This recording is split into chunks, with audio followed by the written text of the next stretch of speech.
So dito nga guys ay pinadalan tayo ng free samples ni Double Bubble Wrap. Ito nga pala yung digital panel ng Honda Beat B2. So by the way, pwede rin pala ito sa B3.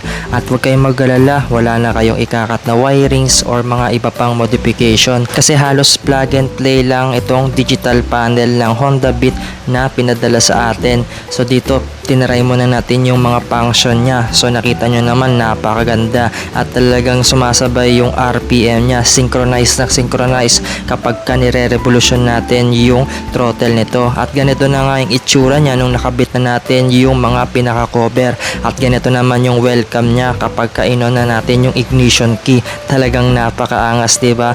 Talagang futuristic yung design. At ito nga guys, ito nga pala yung pinaka-test ride natin. So nakita nyo naman, tanghaling tapat yan at napakaliwanag pa rin ng mga ilaw niya. Paano pa kaya kapag kagabi, diba? So order na.